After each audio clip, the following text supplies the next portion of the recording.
Muchísimas gracias. Damos las gracias al Dios Padre Todopoderoso, Creador del cielo y de la tierra, que nos permite estar aquí con ustedes, y a los amigos televidentes que nos dan la oportunidad de entrar a sus hogares a través de los medios Telemicro. Alex Macías, la siempre bella Violeta y el muy querido amigo Moisés.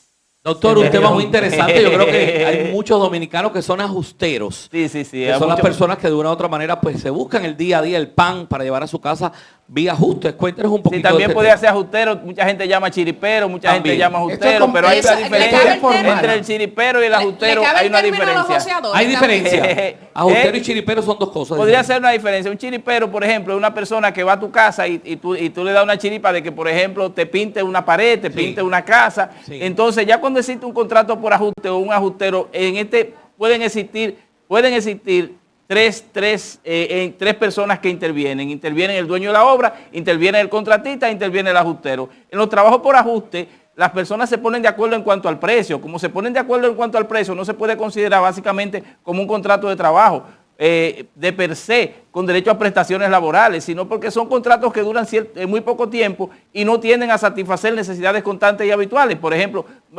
Alex decide modificar su casa, y como Alex decide modificar su casa, se busca un ingeniero y le paga a ese ingeniero por la modificación de esa casa. Cuando le paga a ese ingeniero por la modificación de esa casa, el ingeniero se busca 7 personas y le dicen: ¿cuánto tú me tumbas esa pared? Yo te la tumbo en 500 pesos. ¿En cuánto tú me tumbas eso? En 2,000 pesos. ¿En cuánto tú me haces esto? ¿En cuánto tú me haces? Entonces, contrata por ajuste con esas personas, pero hay una situación, porque hay una responsabilidad de pago que tiene que hacer Alex y tiene que hacer el ingeniero contratista. A eso iba. Entonces, ¿Qué grado de informalidad existe en un trabajo por ajuste y qué tanto compromiso existe cuando se da de esta manera? O sea, en el empleador o quien busca este tipo de... Mira, el compromiso de pago es tal que muchas veces se está prohibido embargar ese dinero que corresponde al pago de esos ajustes o de esos ajusteros. El compromiso es tal que si tú no le pagas a esos ajusteros, incurre en violación del artículo 401, un fraude, una estafa en contra de esa persona que te realizó ese trabajo, y puede ser sancionado penalmente. Entonces hay una sanción establecida en el Código de Trabajo. Pero ¿a quién se le reclama, doctor, si no hay nada legal que nos involucre o que nos comprometa? Sí, y para ¿verbalmente se puede comprometer la persona? Y para completar esa pregunta de Alex, por ejemplo, si una de estas personas fue víctima de un engaño por alguien que lo puso a hacer un trabajo y no le pagó, ¿qué puede hacer? Lo que pasa es que cuando te ponen a hacer un trabajo y no te pagan, entonces ahí hay una situación. Hay trabajo realizado y no pagado. Entonces, hay una ley especial que tiene que ver con trabajo realizado y no pagado. Entonces, se puede perseguir a quien tú le hiciste el trabajo y no te lo pagó. Entonces, incluso se pueden apoderar distintas fases jurídicas, pero lo importante de ello es que la persona puede ser sancionada como autor de fraude, puede ser sometida a la acción de la justicia por ese hecho de contratar a esos trabajadores y no pagarle. Entonces, hay un ámbito penal para hay lo que es trabajo realizado y no pagado, o trabajo pagado y no realizado. Entonces, son dos vertientes distintas. ¿Cómo demostrarlo? ¿Cómo se prueba esto, doctor? Es la pregunta. Bueno, usted contrata a una gente, que le va a pintar su casa, como usted dijo.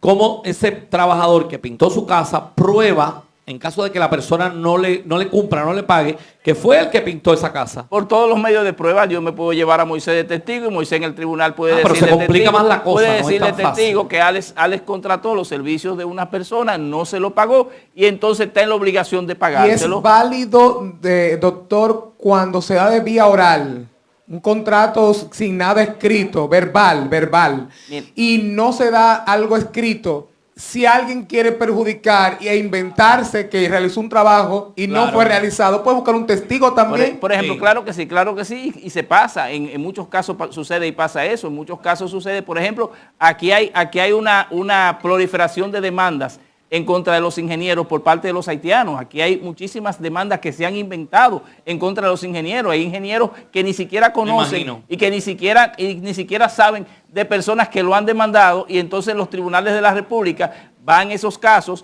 y esos casos entonces son conocidos, llevan un testigo, el testigo puede ser falso o puede ser verdadero, pero si lleva un testigo, en el hipotético caso de que sea falso, entonces esa persona puede ser condenada. Recordemos que, por ejemplo, en materia laboral, el contrato de trabajo puede ser verbal o escrito. Tú me puedes contratar a mí para yo hacerte un trabajo, y ese trabajo al que tú me contrates puede ser verbal o puede ser escrito. Si yo te pido que me formalice mi contrato de trabajo por escrito, tú tienes que formalizármelo. Pero si el contrato verbal, poco importa, desde que se dan las 3 condiciones para la existencia del contrato de trabajo que hemos hablado, la prestación de un servicio, entonces tú prestas el servicio, la subordinación y la retribución, son 3 elementos esenciales para la existencia del contrato de trabajo. Si falta uno de los elementos, no existe un contrato de trabajo. ¿Y qué pasa, doctor, cuando se da de manera ya reiterativa? Es decir, con aquel tigueraje en buen dominicano de no pagar y no tener un contrato y tener a una persona ya el año completo a nivel de ajustes, ¿qué pasa en ese sentido? ¿Puede también reclamar esa persona otras condiciones, beneficios laborales? Porque hay una situación, cuando tú tiendes a satisfacer necesidades constantes y habituales de una empresa, por ejemplo, que tú contrates un encargado de recursos humanos en tu empresa y tú contrates ese trabajador y entienda que no trabaja para ti porque es un trabajador por cierto tiempo o que es un trabajador que reúne otro tipo de características, un trabajador para un obra o servicio determinado, cuando se va a la realidad de los hechos y se determina que existen las 3 condiciones esenciales para la existencia del contrato de trabajo. Óyeme, nos vamos al contrato. El contrato de trabajo es un contrato realidad. Ni siquiera es el que conte en los escritos, sino el que se realiza en los hechos. Como tenemos que el contrato de trabajo es un contrato realidad, entonces hay que irse a la realidad. ¿Cuál es la realidad? Que ella presta un servicio, está subordinada y recibe un salario. Entonces, dada esa realidad, entonces ella es una trabajadora más y le corresponden sus prestaciones laborales, sus derechos de trabajadora, su inscripción en la seguridad social y todos los beneficios que el Código de Trabajo le permite. Ya. Doctor, siempre es muy interesante conversar con usted. El tiempo se nos ha acabado. Vamos a compartir con nuestros amigos televidentes pues sus redes sociales y los teléfonos donde las personas también pueden consultarle cualquier caso que tengan en especial. Nos pueden llamar al 809-227-6175, a nuestro celular 809-752-0169 o a nuestro correo cabrerapuello@hotmail.com. Las gracias al Dios Padre Todopoderoso que nos permite estar cada semana con ustedes.